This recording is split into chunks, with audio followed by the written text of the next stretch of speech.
Hello there, I'm Carly with the North Dakota Brain Injury Network. This is our recording on our tip sheet for emotional dysregulation. So if you want to have your tip sheet out and maybe make some notes or follow along with me, that would be great. So we're going to talk about emotional dysregulation following a brain injury. So basically, emotional dysregulation means that moods and emotional reactions are unstable and are difficult to manage. So my picture there describes that, right? Of that roller coaster that we have, those ups and downs that are often more exasperated after brain injury. We don't really know why this is. After brain injury, it's a mix of things. It's a lot of things going on. So it could be a result of the brain injury itself. The region of the brain injury might have been impacted. The emotional region of the brain might have been impacted by the injury itself. It might be a difficulty with coping problems after the brain injury, right? We have kind of that new normal we have to find, and that can be hard.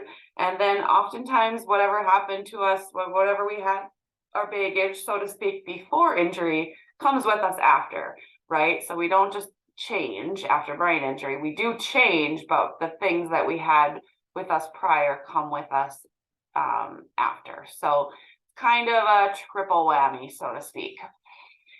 So some things that we often notice with emotional and behavioral changes, we refer to them as the 3 I's: impulsivity, irritability, and patience.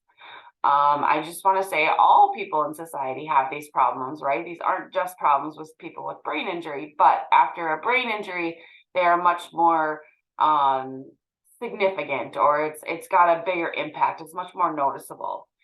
Oftentimes after brain injury, people struggle with social skills. So they might have inappropriate behavior. They might have an inability to inhibit remarks, an inability to recognize social cues. So we might need to explicitly spell things out to our survivors, and the survivor you might get that back. If you're a survivor listening, we might have someone tell you, like, okay, that was really rude what you just said. And we're doing that to try to help you be more aware of that social skill problem, and so that you don't offend people out in public, right? This is kind of what comes down to our relationships and our friendships, right? Is this emotional regulation piece. Typically after brain injury, we see a lot of people have a reduced self-esteem or an overinflated sense of self. So we see both. We see kind of one or the other. We rarely see kind of in between. We usually see people get really shy and really quiet and don't really share much, or they share too much. And then our stress, anxiety, and frustration is reduced. Our frustration tolerance is reduced after a brain injury. So just a lot more edgy, a lot more impulsive, a lot more likely to say things that we don't necessarily mean. We do talk a lot with people that work with people with brain injury that it's not personal. Oftentimes, if there is a comment that is made and things like that, to try to not take that too personally. Easier said than done, but something just to keep in the back of your mind, that it's often more frustration at the brain injury itself rather than at you personally. Some of the things that we notice after brain injury, oftentimes people with brain injury don't respond to traditional behavior modification. So typically negative reinforcement works for the majority of people, right? So majority of us, we go to timeout, or we get a ticket, or we go to jail for maybe a week, and then we learn our lesson. So oftentimes after brain injury, that learning their lesson part is tricky, and they respond much better to positive reinforcement. So if we can catch that individual doing something right, doing something correct, we really want to play that up and really promote that, and hopefully they will continue to do the correct behavior. So we want to focus on what to do, not what not to do. If you follow that. It's confusing when you say it, but yes, focus on what you want the individual to do. Oftentimes there's a lack of awareness of the individual's own behavior. So they are not aware. So we might need to point it out to them. And again, if you're the survivor listening and you have people kind of telling you, about your behavior, that is why they're doing that. They're trying to help you build that awareness piece. lack of impulse control after brain injury. I think of especially substance use when I think of lack of impulse control. We have to be very careful after brain injury to avoid substances such as drugs and alcohol, because we are more likely to say yes, and to do things that we normally wouldn't have done before our injury. So it's important that if you are a newer survivor, that you talk about that with your provider and that they are aware if you had any struggles before, but also they should make you aware of this after the fact. So there was an interesting study done out of Ohio State University, Dr. Corgan, where they injured the brains of rats and then they fed them alcohol. And really quickly, all of the rats, the female rats in particular, became addicted to alcohol within, I think it was a very short amount of time, like 48 hours after the injury. And so alcohol especially can be tricky after brain injury. So trying to, we're not saying you can't drink at all if that's something you enjoy, but just really keeping that in check and being careful about that. And then, a lot of times after brain injury, again, there's that new normal. There's a before and an after, and oftentimes the individual looks the same, right? I don't know how many times I've heard clients say, survivors say, but my friends say I look the same, but I'm not the same, right? And so that's tough. That's tough for the survivor to hear that, and it's tough for their friends as well. So we have to come to terms with that new normal and that finding, that new balance of emotions and what that individual, what they can tolerate now after brain injury. There are kind of an ABC, so to speak, with behavior. So there's always kind of three cycles, let's say, for behavior. So there's an antecedent, there's a before. So these can be things like triggers from emotions, social relationships, environment. In the environment you're in, overstimulating, is it understimulating? Certain events, certain holidays, certain anniversaries. Lots of things can be triggers. So those are the before. The B is the behavior, so the actual behavior that we can see and observe. So anger is not a behavior, but things like yelling, swearing, hitting, those kinds of things are behavior. And then the C is the consequence, what happens after behavior. That can either increase or decrease my behavior. So they have found, research has found that individuals with brain injury respond best to antecedent-based interventions. So if we do have someone that's, exhibiting a lot of behavior, we can try to chart that out, map it out, maybe do an ABC chart, which I have some. If you'd like one, shoot me an email and I can send it to you. But the A's, when we look at just the A's, we can try to change it. So really, we're trying to be proactive. We're trying to not get that individual to even exhibit the behavior at all. So we're trying to change that environment, change that emotion. Sometimes this might be implementing coping strategies before going into a situation. So let's say, lunchtime is always a hard time for someone. Maybe we do some deep breathing before we go into lunch. I'm thinking of like a cafeteria here, someone with, at a school age child.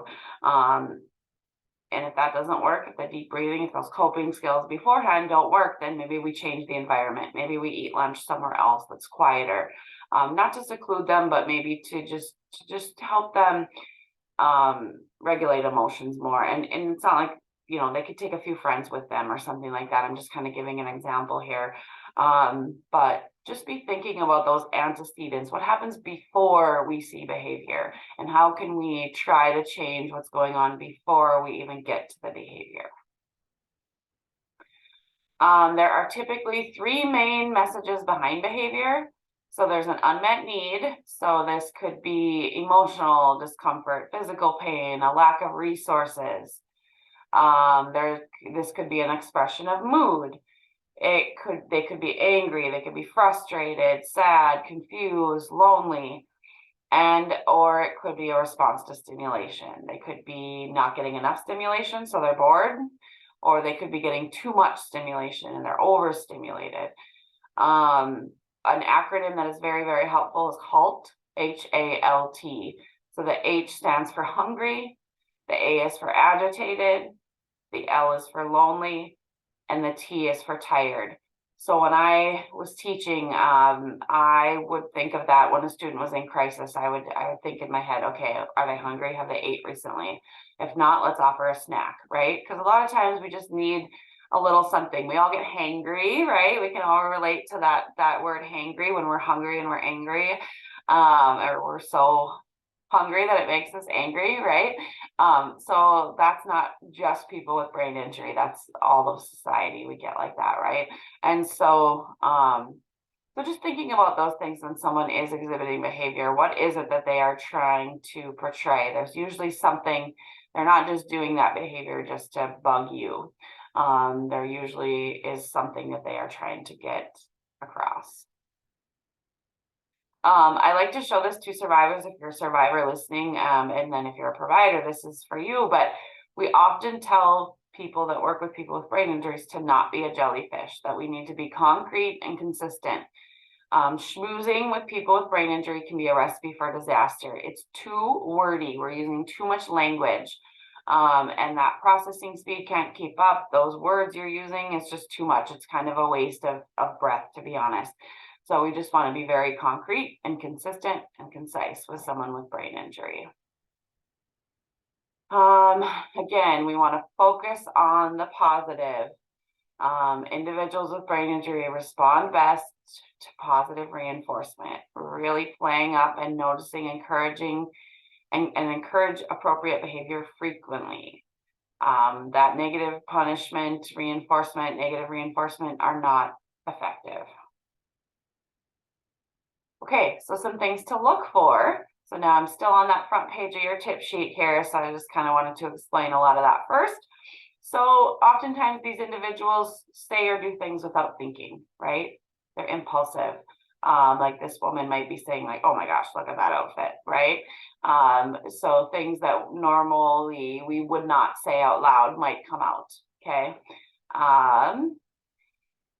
Another thing to look for is difficulty knowing when to stop an activity. I put a puzzle on here because I do have clients, and maybe one of you are listening, but that struggle with, should I do a puzzle all day long or should I do some laundry too, right? We still have to do our chores and do things we need to do, but it can be difficult to know when to stop. So oftentimes we recommend setting timers. If you want to work on that puzzle, that's great, but you can get really hyper focused and spend all day on it. So let's set a timer for 30 minutes or however long you think is appropriate or however long your schedule would allow. Oftentimes this can look like, so emotional dysregulation after brain injury can look like doing things quickly or without regard for safety. Okay, so crossing streets without looking, flooring it on those yellow lights, right? What does yellow mean? We should be stopping at a yellow light, right? Okay, but those individuals with brain injury might have some impulsivity and they might be pressing the gas to get through that yellow light, okay? Another thing to look for is moods shifting rapidly, such as a sudden urge to yell or cry. We see this a lot. There's just like an edginess and just that frustration. And you might see that urge to just yell or cry. And so that is something to look for. Another thing to look for, the attention and the behavior may be disconnected. So they might laugh at a sad story. They might cry at a funny story. So there's just a disconnect, and that can be really embarrassing for the survivor. I've heard a lot of survivors talk about this, and it can be they get really embarrassed and ashamed about this when this happens, but just trying to be patient with them, and again, not taking things personally, and remembering that this is oftentimes a result of the injury and it's not the person themselves. So some accommodations, some things that we can do about it. What are we going to do about this? How are we going to make it better? Brain injury is a chronic condition. No, there is not a cure, but there are plenty of things we can do to make it better. Okay, so one of those big things is mindfulness techniques, and we will do a whole video on mindfulness, so I won't spend too much time. But mindfulness is basically staying in tune to your environment and to your body in its environment. So, deep breathing, even looking around the room and naming things that you can see or things that you can hear, just really kind of trying to ground yourself. We do have a whole tip sheet on mindfulness, so we will save that for that one. Another accommodation is to pay attention to what is happening in your body when you feel agitated. So are you tapping your foot? Are you clenching your fists? What does your body do? And when we notice that, we can oftentimes do different coping strategies instead. That's when we would initiate that deep breathing, or we would just become aware of, oh, this situation is upsetting me. Maybe I should, not go into these situations. We don't want you to completely avoid things, but maybe it's not something unnecessary. Or if it's you go to the grocery store at 5 o'clock every day, that's a really busy time to go to the grocery store, right? Everyone's getting off of work and they're grabbing their last minute stuff for their meals. So maybe we bump our grocery shopping either back a couple hours and we go at 7, or we bump it up and we go at 3, to try to help with that. So we can, a lot of times, if we pay attention to what we see in our body, we can make changes that are appropriate to help us so we don't have to experience this emotional dysregulation. Asking for short breaks can go a long way. Just a recharge, a reset, a couple minutes to think, a couple minutes to process, just a couple minutes away from whatever is causing you to get hyped up. Asking for a short break. We have to advocate. We have to be, you are your own best advocate as a brain injury survivor, and you know your body best, you know you best. Most people, I like to believe most people care about us and want us to do well. And if we ask for a short break, it's not going to be the end of the world. Okay. So just asking for, can I take 5 and come back and try this again?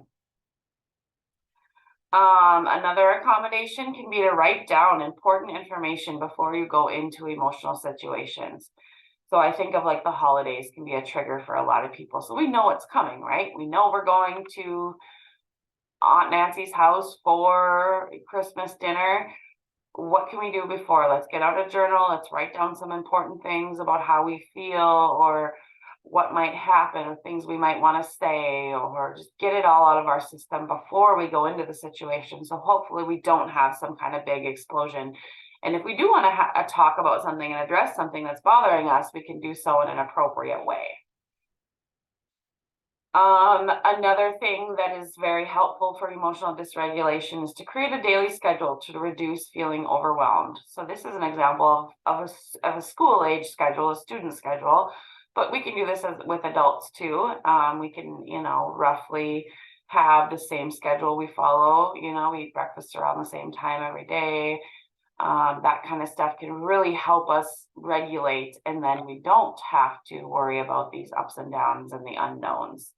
It can really help us feel secure and reduce feeling overwhelmed. If we know what's coming next, our brain does much better. Another accommodation we could make is make a list of people that make you feel safe and heard, and reach out to them when you're needing support. If you've taken my Living Life Fully class, you know that we have you pick a support person, someone that you can check in with. We have a chart where we have them map out these people and who these people could be. And I often encourage survivors to put that right on their fridge, so that when we are feeling like emotional dysregulation, we have that list of people handy and we can call and reach out to them and to talk, right? Because it's always good to talk about things and to have someone that we feel safe with and that is listening to us. So caregivers, the most important thing you can do is to remain calm yourself. Do not react to the person's emotions. You can gently guide the person to a quiet area to help them gain control. So again, if you're a survivor listening, I tell you this because if this starts happening to you, if someone's directing you to a quiet area, now you probably know why. Okay, I was a little too unregulated. I need to get it in control before I come back and finish this conversation or whatever the event might be. So we always want to remain calm as a caregiver. We want to keep that neutral tone of voice, sort of that like pass the salt voice, if you will. So trying, it's easier said than done, right? So as caregivers, we need to practice a lot of these same strategies for ourselves, like mindfulness and deep breathing. Okay. And that is that. That is your emotional dysregulation tip sheet. Thanks for listening. Contact us or me if you need any other help or need anything else. Thanks. Bye.